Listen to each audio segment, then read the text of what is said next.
tentang Kerajaan Tarumanegara. Latar belakang Kerajaan Tarumanegara. Latar belakang Kerajaan Tarumanegara. Kerajaan Tarumanegara atau Taruma adalah sebuah kerajaan yang pernah berkuasa di wilayah Pulau Jawa bagian barat pada abad ke-4 hingga abad ke-7 Masehi, yang merupakan salah satu kerajaan tertua di Nusantara yang diketahui.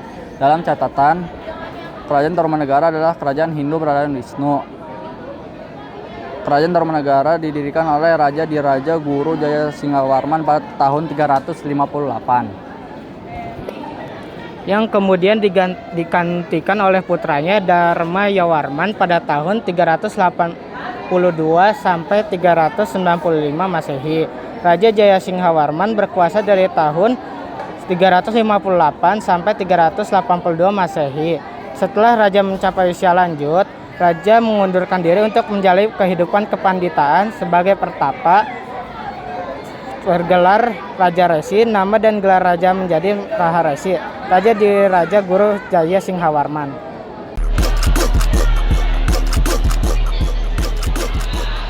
Peristiwa pada masa kerajaan Tarumanegara. Yang pertama, penggalian Sungai Candrabaga oleh Raja Diraja Guru.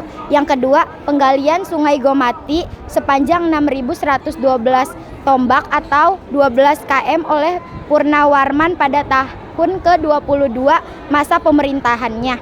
Yang ketiga, Purnawarman mengorbankan 1.000 ekor sapi kepada kaum Brahmanan. Yang keempat, salah satu kerajaan yang memiliki prasasti sebagai peninggalan sejarah. Yang terakhir, menjadi pencetus pertama nama Sundapura yang sekarang dikenal oleh kita dengan nama Sunda.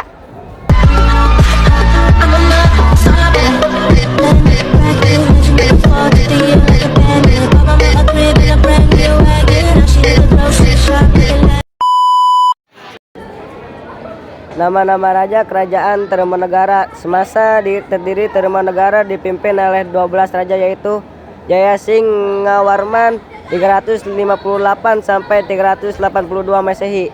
Yang kedua, Dharma Yawarman 382 sampai 395 Masehi. Yang ketiga, Purnawarman 395 sampai 434 Masehi. Wisnuwarman 434 sampai 455 Masehi. Indrawarman 455 sampai 515 Masehi. Candrawarman 515 sampai 535 Masehi. Suryawarman 535 sampai 561 Masehi. Kartawarman 561 sampai 628 Masehi. Sodhawarman 628 sampai 639 Masehi. Hariwangawarman 639 sampai 640 Masehi. Nagajayawarman 640 sampai 666 Masehi. Linggawarman 666 sampai 669 Masehi.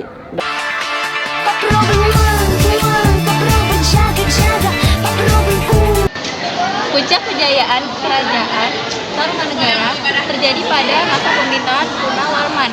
Kemudian ia adalah sosok raja yang sudah dikenal dengan kecerdasannya dan berwibawa. Ia menjadikan kerajaan ini sebagai salah satu kekuatan kerajaan maritim di bagian Asia Tenggara. Ia juga yang membangun kerajaan ini. Ia juga yang membuat hubungan antara dagang dan diplomat dengan kerajaan-kerajaan yang ada di Nusantara seperti Bali, Sriwijaya, Kutai, dan Kalingga.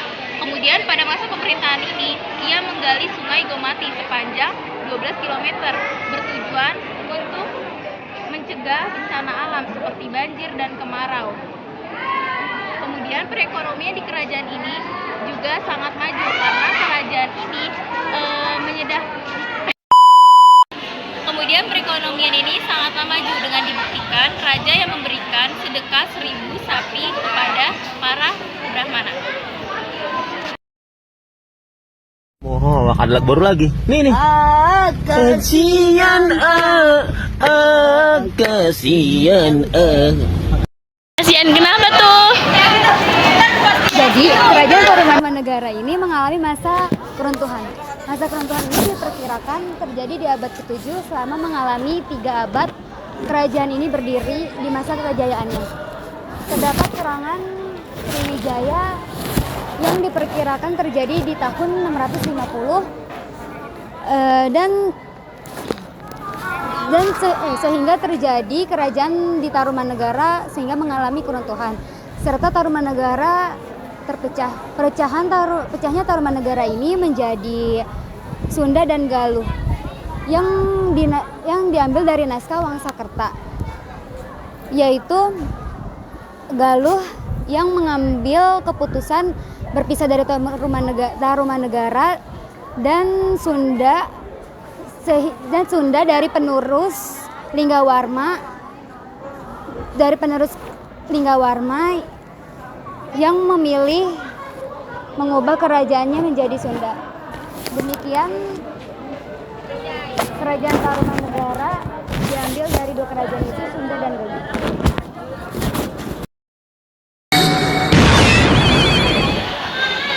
Ini ada beberapa peninggalan kerajaan Tarumanegara.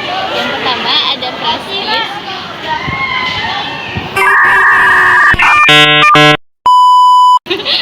Yang pertama ada Prasasti Cianten, Prasasti Tugu, Prasasti Jambu, Prasasti Muaran Cianten, Prasasti Hidangyang emang. Prasasti Cidangyang dan Prasasti Kebun Kopi. Yang kedua ada candi, situs Cibuaya, situs Batu Jaya, Candi Jiwa, Candi Cidanghiang, dan Candi Pangbuyangan. Monyet awas. Udah cepet. Bangke. Ada ibu-ibu anjay. Ibu-ibu. Ibu-ibu. Kok nggak ada anjing hilang goblok. Bukan ibu-ibu itu anjing. Dari kelompok kami, wassalamualaikum warahmatullahi wabarakatuh. Tadi Besti.